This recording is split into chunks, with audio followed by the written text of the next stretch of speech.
How are you doing, green industry business leaders? This is episode number 19 of the Green Industry Profits Podcast, where we talk about how green industry companies can grow in a profitable way. In today's episode, we had a conversation with Alex Fransen, CEO of Derby City Pools and Outdoor Living. We dive into the importance of utilizing software in your business, his recruiting and training strategy, sales strategy, working with the right customer, focusing on the bottom line, and much more. And before we dive into this episode, just a quick note that this podcast is brought to you by Cycle CPA, a remote accounting firm that works specifically with green industry businesses. For more information, go to cyclecpa.com. And without further ado, let's get into today's episode.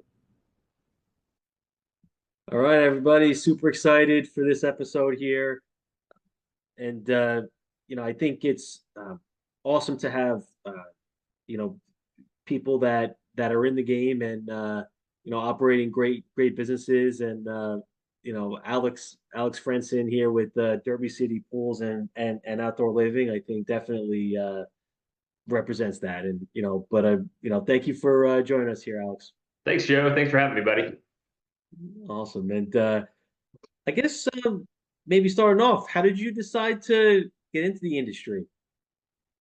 So I got in the industry when I was about 13 years old. I actually started working at a golf course first. Um, One of my older brothers was working at a golf course, and I said, well, that'd be cool for a summer job. So I started working there. I think I did one summer as a cart boy, and then I saw like the guys out on the grounds mowing greens and tees and fairways, and I was like, that's what I want to do. So, for the next 2 or 3 summers, I worked on the grounds crew at the golf course. My senior year, it was my senior year of high school. I moved to another private golf course in town, and that's where I got some more inspiration from the superintendent there, and thought I wanted to be a golf course superintendent. So that following year, I went to Western Kentucky University for turf and horticulture. Was going to go to school for to be a golf course superintendent. Towards the end of my college career, that's when the market was kind of tanking. And I had a couple friends that graduated a year or two before me that were kind of running around the country trying to find golf course superintendent jobs as golf courses were closing down right and left. In 08 and 09, they were just closing. So I thought, I'm getting ready to start a family. I don't want to run all over the country to try to find a job. So I got some horticulture underneath my belt as well. Started a business in Bowling Green. We were spraying lawns, installing irrigation systems, mowing, doing all that stuff.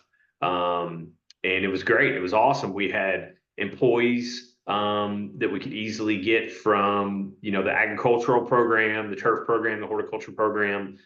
So that was never an issue for me getting employees while we were in Bowling Green. Work was always steady. It was great, and that's kind of where I found that love and that passion. I really loved what I was doing. I had an eye for design. I had an eye for the bigger picture things. So we were really going after the whole project on a property, and then we would take them over as a maintenance customer. Little did I know at that time how much knowing your numbers, having a good accountant, having a good software, how much further that would get you. So fortunately, I was picked up by a national landscape company, recruited me right after college. I was able to sell a portion of my business and move back to Louisville, where I started working for one of the nation's largest landscape maintenance companies. That wasn't so great. I thought it was going to be awesome. I saw their trucks in every big city that I ever went to. And Louisville it just wasn't a good fit for me. I didn't like the commercial side. It was very volume based and not a lot of quality. It was just kind of get in, get out, and that was it. So So that's when I went back out on my own and started my own business again. And that's really when I did take a couple things from that company, and that was more or less the managerial stuff. I really learned that you needed an operational software to bid, estimate accurately, know your numbers, all those things. Um, and at that point, I still didn't have like a QuickBooks or anything. So I was just, I had that software. I was meeting with my accountant like most landscape companies do at the end of the year. You find out a whole lot of bad stuff at the end of the year, and then you try to correct it the following year, which is not the best way to do business. Right. So that's when I started using peer group coaches, and really started to learn how to run and manage the business, not work in the field on the business, but learn how to actually run a profitable business and know just knowing our numbers, knowing accounting, and actually looking at that stuff all the time. So 28 years later, here I am, and the biggest things that I preach to other landscape professionals starting out in this industry that really have that love and that passion and that drive for the industry. It's really like get an operational software, get QuickBooks. Those are the two biggest tools in your tool belt that you are going to utilize the most. Um, you can go out and work and bust your butt all day long for that love and that passion, but ultimately at the end of the day, you've got to make a dollar. You hopefully have a family or you want to start a family. You got to take care of yourself, so you got to be profitable. There's a lot of people think that profit's a dirty word, and it's not. Every business out there for the most part is for profit. You've got to make a reasonable living, and your business has to make a profit for you to serve your customers in a quality manner and be able to go back and help them when needed. All those things. So really, those are the two biggest things that I tell young landscape professionals all the time is get that operational software, get an accounting software, and thirdly would probably be like work with an industry specific peer group coach. Those things right there will catapult your growth and your profits astronomically. You will beat all your competition out of the market. Yeah. No, that's a lot to unpack there, Alex, and quite the journey as well. Now, I do want to go back to first off, your education, turf and horticulture. Do you find that that was very useful throughout your career in starting your company as well, having that background? Yeah, the plant ID and knowledge and all that, yes. But there's um we didn't get a whole lot of business management in a agricultural college. There was little bits and pieces here and there, but it was a lot of biology, a lot of chemistry, a lot of sciences. So yes, you apply them in the horticultural setting, services and whatnot, but the business management wasn't there. That was something I really have been battling for 15 years, is just figuring that part out. And once I found a good peer group coach that just kind of explained it to me in layman's terms, it all made sense. And then he started showing me these processes, your chart of accounts, setting them up the way that you can see, each revenue stream within your business, so then you can identify problems quickly, not wait until the end of the year to find out that you didn't make a dollar. You can't fix anything at that point. Right. Learning the accounting based portion of it, and then implementing that information into your operational software so that you are using that to your advantage to be to provide profitable services. Yeah, absolutely. And I think it's interesting that you have the education, right? You had the hands-on experience plus the managerial experience at that larger landscape company before you had opened up your more recent company. And I think too many people and and I have nothing against it, right? Because I think it's great. Some people immediately start their company very, very early on in their career. Um, but what I see a lot of times is people that do have that kind of experience, especially even that managerial experience at other companies where they have a lot of the systems set up and you can learn a lot. I think that expedites and exponentially kind of makes you grow even faster once you do start your company and Oh yeah. and have certain processes down. Yeah, yeah. I mean, processes and procedures are huge for scaling. I mean, even just scaling from, zero to 500,000 or zero to a quarter of a million, a lot of that growth can happen quickly. But once again, you want to be profitable in doing that as well. I mean, we can all work our butts off in this industry all day long, but you got to have something at the end of the day. The business has to show a profit, because you're not going to be able to succeed year after year without making money. Yeah, absolutely. And so you had you were initially in Bowling Green doing the spraying and mowing. Do you do any of that right now in your current company? So we do not. We kind of have pivoted away from it only because we built this construction monster company that to feed that monster we have to do these higher revenue jobs just to feed it. We are. I think this might be one of our first announcements, but we are going to be relaunching our landscape brand in 2025. So we are going to go attacking a lot of those horticultural services again. So we are diving back into that service set. Awesome. And I guess what's kind of driving you to maybe make that adjustment? So a couple things. So like I said, when I was in Bowling Green, we were building these beautiful, beautiful landscapes on these properties, and the same thing is happening here. The customers that we had down there really loved us and our team. And when we got done with the project, we've made friends. These people didn't want anyone else on their property managing their landscape after we painted the picture.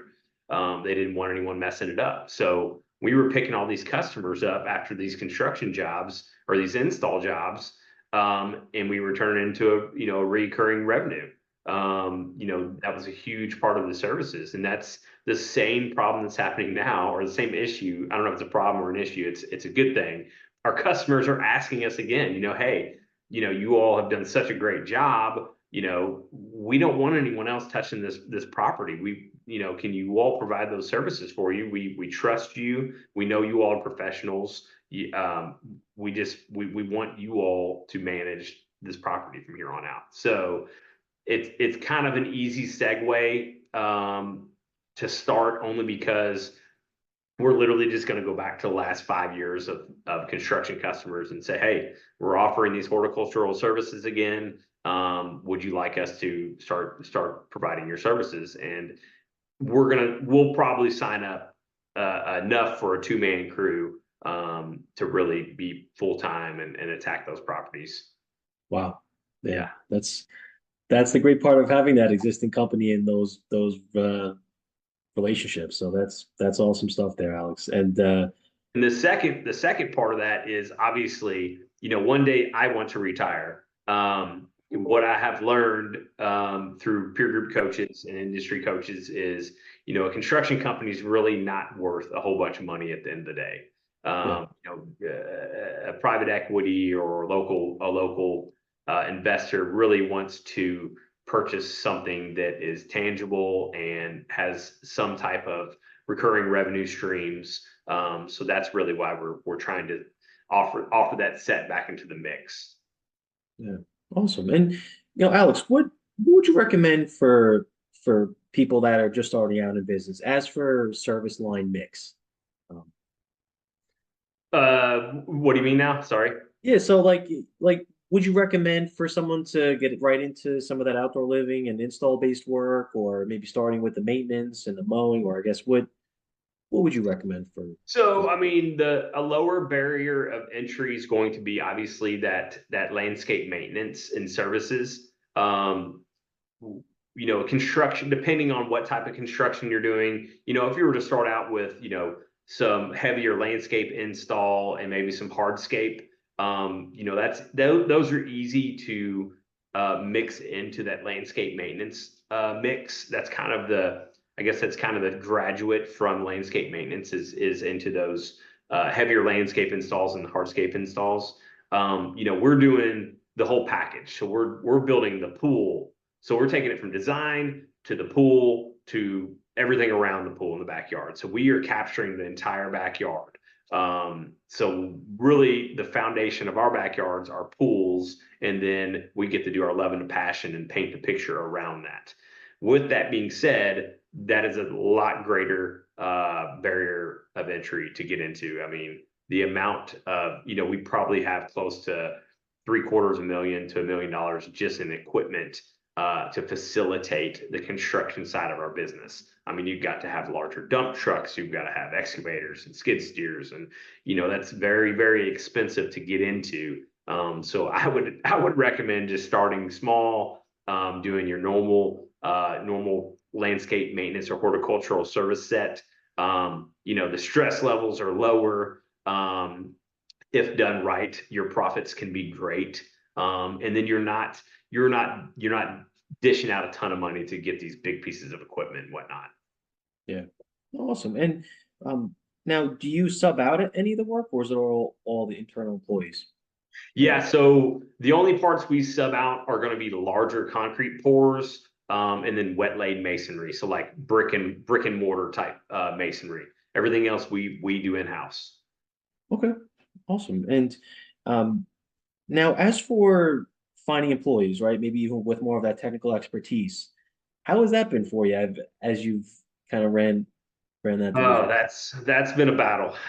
We've really been battling that the last 5 or 6 years. That has been tough.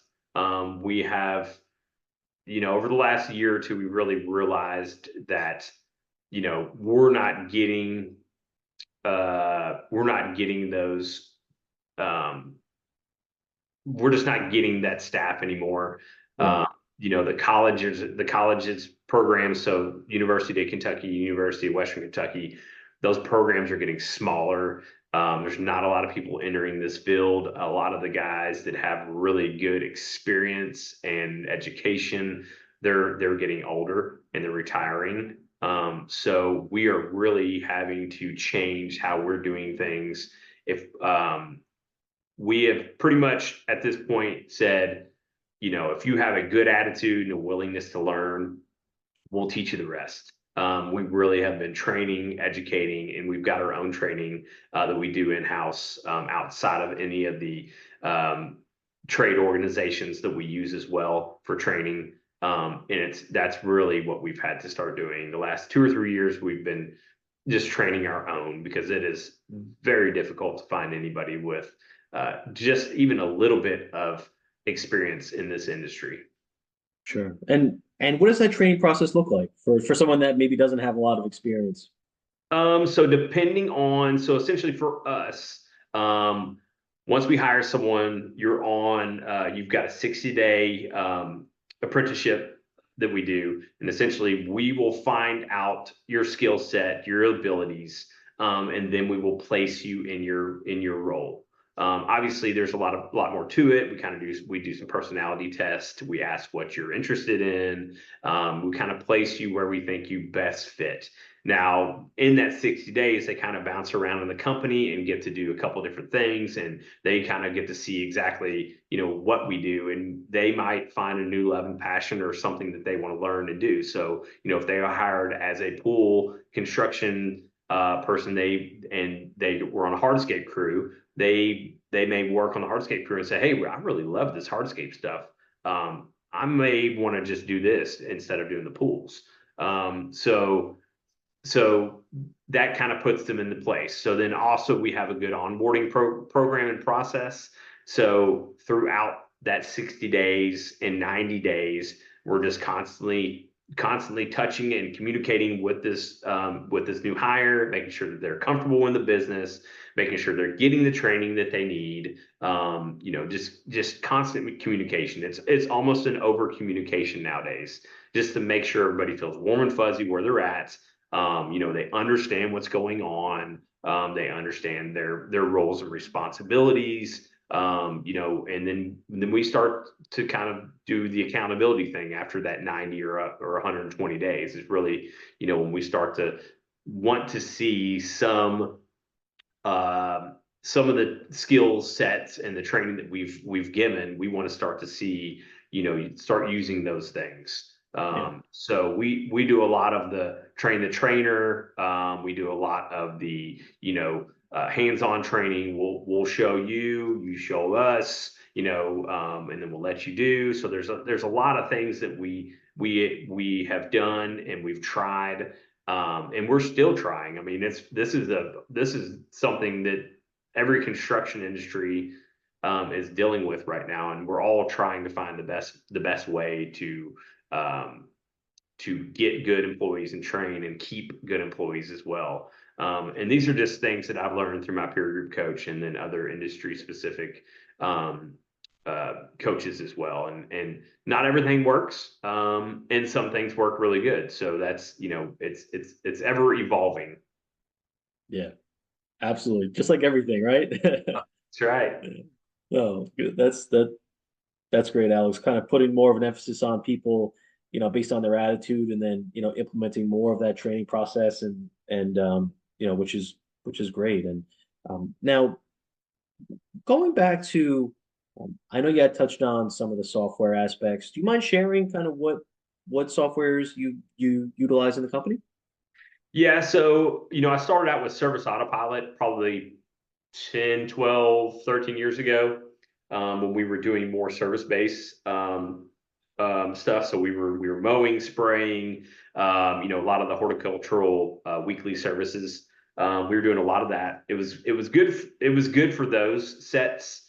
But as we got more construction heavy, it really lagged and it wasn't working for us anymore. So we switched to Synced Up 2 or 3 years ago now, and the ease of use with that software and just the learning curve compared to Service Autopilot is it's so much shorter and easier to use. And I don't get paid by Synced Up to say any of this stuff, but I can tell you it's probably one of the best softwares I've used. I've looked at all of them. I've been through all the sales talks with all these companies. Some of them I'm sure are great as well. Some of them are set for larger businesses. Yeah. But Synced Up right now is just it's winning. It's the top of the cake for us right now. We really, really love it. That coupled with QuickBooks, you can't beat it. Yeah. And what is your favorite aspect of Synced Up? Like, as for like maybe some of the functions that it has. Building your budget. So being able to take all of your information from your QuickBooks. So you're taking actuals from QuickBooks and you're building your budget in Synced Up. I have done over the years, I've done building budgets other ways with my peer group coaches. It's a little bit more cumbersome, the way that we were doing them, and Synced Up has really just identified that and made it very easy to grab the information from QuickBooks and drop it directly into their budget builder. And then essentially it spits out what you need to charge to be profitable based on your margins that you're wanting to hit. So I mean, it's made things super easy in that aspect, and just knowing and having that confidence that you are proposing and estimating correctly, and you are making a profit. So that point, that right there is huge. I mean, it gives you that confidence, which is, I know a lot of people in this industry are just, they're just putting a thumb out there and saying, maybe this is what I should charge. I heard you said that the competing companies charging you $100, so I'll do it for 95 or 90, and that doesn't work. You got to know your cost to do business to be profitable. You cannot compete on price with people. So that just, that software really just gives you that confidence to do that. And then also, the way that they have their estimating platform set up. So essentially, we have built templates for everything now. So we can go in and I can spit out what used to take a day and a half, 2 or 3 day project. It may be $300,000 or $400,000 job with a whole bunch of moving parts.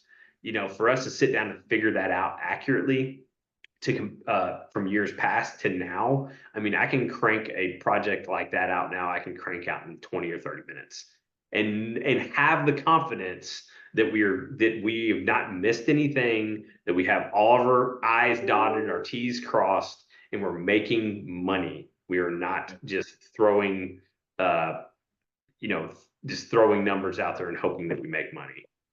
Yeah, no, no, absolutely. And so you had touched on being able to be confident in your pricing and maybe even potentially having higher pricing than maybe some of your competitors because you're actually recouping your expenses and you're actually making a profit. Yep. Now, I would imagine that, your sales team or you or whoever's selling the jobs, they encounter situations where they are in a position like that, right? And maybe there are other bids and they do come in lower. What is your strategy on the sales side to express the value that you can provide, right? To be able to charge that increased pricing. This has been a big one the last 3 months. Coming out of COVID, where you could almost just sell anything, Yeah. and you could sell it in maybe 2 or 3 conversations. We found in the last couple months that if it took you know 5 or 10 conversations to convert a customer, it's taken 20 or 25 conversations now to convert a customer. We don't compete against we're not price competitors. We do a very good job at pre-qualifying our customers as well. So even before we even get to the estimating portion or the proposal portion of our process, we've pre-qualified them pretty heavily, so they understand the cost of their job. They understand what stuff that we provide legitimately cost. There are cheaper people in town, but I can tell you, this week and last week alone, I went to 5 or 6 incompleted projects that were abandoned because more than likely they didn't have enough money in the job and they couldn't afford to complete the project.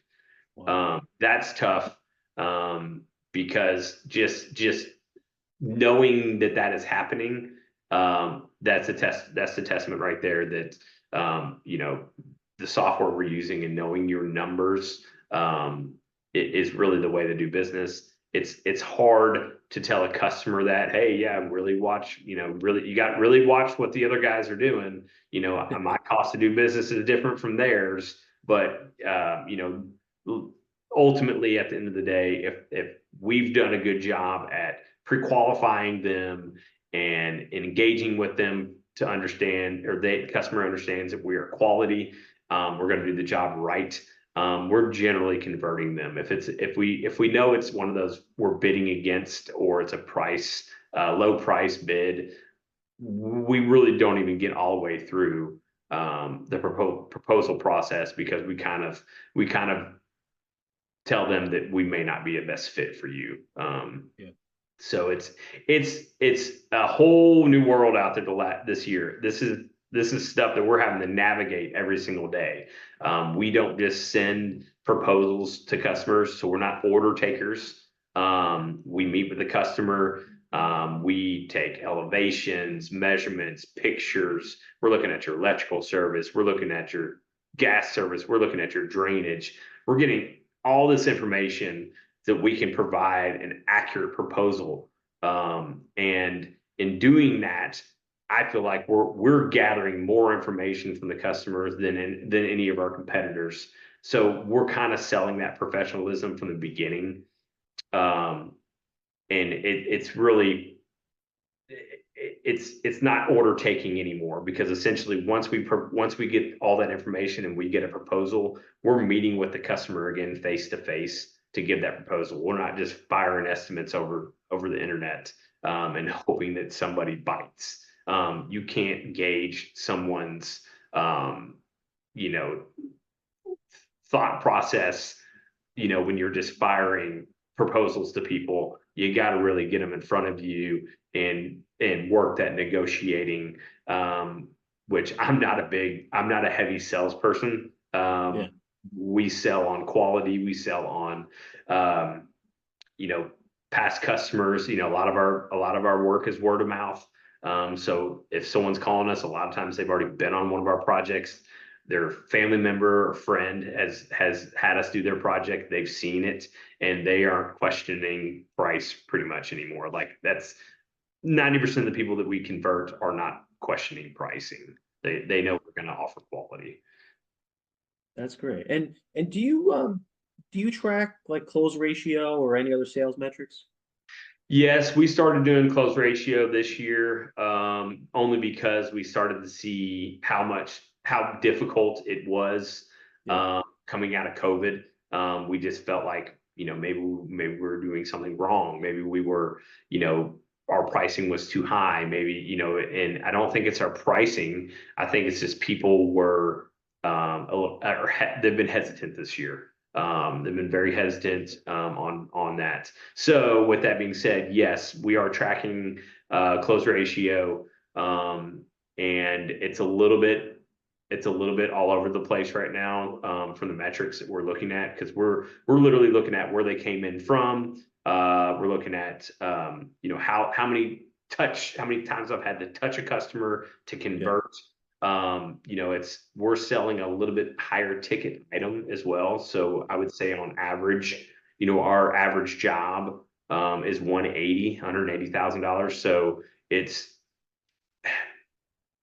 a little bit different scenario for us, because we're only doing, 20 or 25, 30 jobs a year, as opposed to, 150 services, a month. It's a little bit different, uh, industry for us right now. Yeah, absolutely. Yeah, it's an interesting metric to consider just because it could vary based on service line. Also, it could varies based on your marketing and sales process because you like your company, for instance, you pre-qualify the leads very well, whereas other companies might not, and that might affect your ratio. So it's pretty interesting. When when you just look at the performance of the company, any other metrics that you like looking at within the company, whether it's financial or non-financial metrics? Yeah, yeah. I mean, we're always looking at our gross. We're always looking at our net. I learned years ago it's not the revenue thing. I remember talking to guys 10 years ago, and it's like, oh yeah, how much did you do this year? Oh, I did 1.5, or I did 500,000 or whatever. But it's like, you throw these big numbers out there, and half the time when you ask, hey, well, how much did you profit? What was your net? And a lot of guys can't tell you that. They have no Yeah. clue, but they think it's awesome that they did $3 million. I can tell you, I'd rather sit at home and go broke sitting on the couch, not working my butt off for $3 million. That's a lot easier for me, to do that. But we're in this business to make money and be profitable. So that's what we're looking at, is our gross, our net. We even break down our revenue streams. So we have hardscape, landscape, pool, service. So we look at each one of those service departments, indirect, directs. We're looking. Our chart of accounts is set up a little bit different. It's just so that we can see these buckets, within our chart of accounts a little bit easier. And I like to run our reports, with percentages as well, so that we can see industry averages. Percentages are very quick. Instead of looking at big numbers, Yeah. we can very quickly hone in on something, and find out, if there's an issue, we need to make a correction. If it's looking good, if we're doing really well, and we know that we've got to sell one or two more jobs for the year, maybe we can tone the price down just a little bit. there's just a lot to say for those metrics because you can identify things quickly. Yeah, absolutely. And when you're doing your pricing and developing your budget, what is your net profit goal for the year? So this year we set it at 22. So we're right around that 22%, is really where we like to be. Gross is at 50. We're falling a little bit short right now, only because like I said, the last 3 months have been very difficult. Sales have been very difficult. It's Yeah, everybody's really pumping their brakes right now, and it's taking a little bit more effort to convert people. Put it that way. yeah, We're back to normal. We're out of COVID. yeah. No, it's interesting, when you've been in business for quite some time, Alex, how different periods in time you making certain adjustments, right? And just and I think that's what part of it is, right? Is always trying to, you know, roll with the punches or just, make those different tweaks here and there. Now, moving to the next 5 or so years or kind of looking into the future, what are your goals with the company? Like I said, we're really trying to scale middle management this next year. We're trying to add a couple more leaders, so that I can take some hats off, and then really grow the business. And I'm not really looking at dollar per se. I mean, we are, but we're really trying to grow leaders, promote from within, because we've got some really great guys that I believe can move up and do really great things for our business. And they can be afforded some opportunities that they may not have at their current position. Um, and growing those recurring service based services again. Like we really are going to hit that pretty hard the next year or two. I think it'll be pretty easy to grow. We've got a lot of organic growth that we can do, just recapturing and reconnecting with a lot of our customers.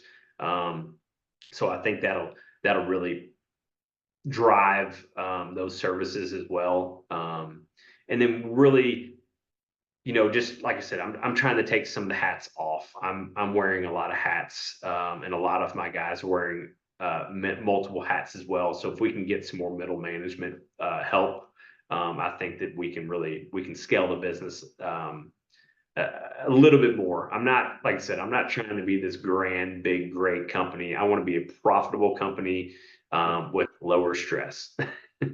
Yeah.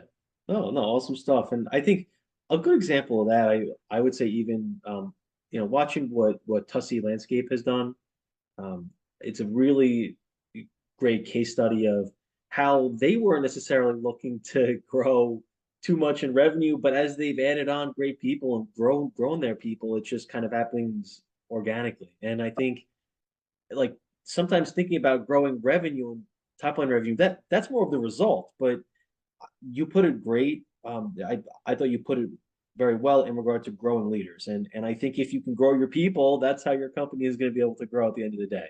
Especially in Yeah. a service-based company. So, no, Yeah, awesome stuff. I didn't want to put a dollar figure on it, because that's, Yeah, I feel like we're to the point now where the company's profitable, our guys are paid well. I think the dollar growth will be there as we grow those leaders. yeah. Oh, very nice, Alex. And as we wrap up here, anything else you'd like to leave the community with in regard to any advice or any other comments? Like I said, just love what you do. You really got to have a love and passion for this. Not every day is going to be easy, but the things you can do to make your life easier are, like I said, get that software, get the operational software, get QuickBooks, get a coach. Those three things right there are going to be great because at the end of the day, you know as a business owner, it's hard to have like-minded people to talk to. Um, your team is hard to talk about the problems that the business owner has. Your team really you can't really address them with that because they're not going to have the answer for you. So having those peer group coaches that you can at least vent to, or just ask those questions. How do I get to this next step? How do I do this and that? Is going to just take that weight off your shoulders tremendously. So yeah, those three things are the biggest, I would say, every landscape business needs to have. Very nice. No, that's yeah, it's great to put yourself in a position where you can leverage other people's expertise and just like you leverage, the software. I think a lot of people see stuff like that, but I think there's other ways, even equipment in the field, right? Finding those different ways to, really, really improve and get to that next level. But thank you so much, Alex, for joining us. What's the best way people can reach out to you? Yeah, just check us out. We're on all social media platforms. Our website is derbycitypools.com. We're on Instagram. We're on Facebook. We have a YouTube channel. So yeah, just check us out online. We're very easy to Google search. You'll see us all over. Awesome. Thanks a lot, Alex, and have a nice rest of your day, all right? You as well. Thank you, Joe. Appreciate it, buddy.